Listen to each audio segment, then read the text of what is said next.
कृषि, पशुपालन और सहकारिता मंत्री शिल्पी नेहा तिर्की अचानक कृषि निदेशालय पहुंची और उद्यान विभाग की योजनाओं की समीक्षा बैठक की। बैठक में अधिकारी योजनाओं की जानकारी और डेटा तैयार करने में थोड़े परेशान दिखे। मंत्री नेहा तिर्की ने बैठक के बाद कहा कि हर बार अधिकारियों को नोटिस देना या कार्रवाई करना जरूरी नहीं होता। कई बार बातचीत और सुधार की दिशा में कदम उठाना भी बेहतर होता है।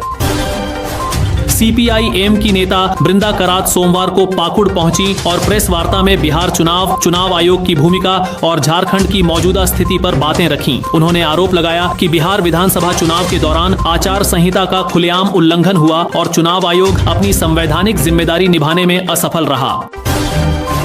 अखिलेश यादव ने कहा कि बिहार और उत्तर प्रदेश ऐसे राज्य हैं जहां से सबसे ज्यादा लोग रोजगार की तलाश में बाहर जाते हैं। लोग अपने परिवारों को छोड़कर मजबूरी में दूर शहरों में रहने जाते हैं। उन्होंने कहा कि सरकार जनता के साथ परिवार की तरह व्यवहार नहीं कर रही, बस 10,000 रुपए दे दो और वोट ले लो वाला रवैया अपनाया जा रहा है। ओवैसी ने कहा कि विपक्षी पार्टियां मुसलमानों को लेकर ईमानदार नहीं हैं। उनका कहना है कि विपक्ष मुसलमानों की बात करने से बचता है, जबकि एआईएमआईएम ही एकमात्र पार्टी है जो मुस्लिम नेतृत्व और सीमांचल की असली समस्याओं पर खुलकर बात करती है।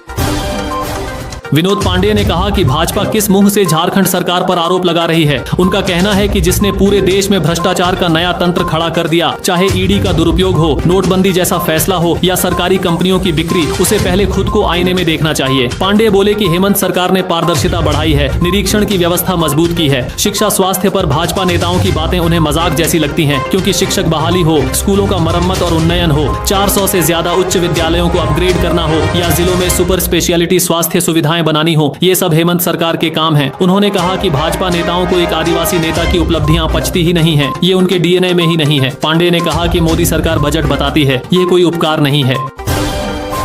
बिहार चुनाव में बड़ी जीत मिलने के बाद अब भाजपा की नजर 2026 में होने वाले बंगाल विधानसभा चुनाव पर है। प्रधानमंत्री नरेंद्र मोदी ने दिल्ली में भाजपा मुख्यालय में कार्यकर्ताओं के साथ जीत का जश्न मनाया और कहा कि बिहार के बाद अब बंगाल में भी भाजपा सरकार बनाएगी।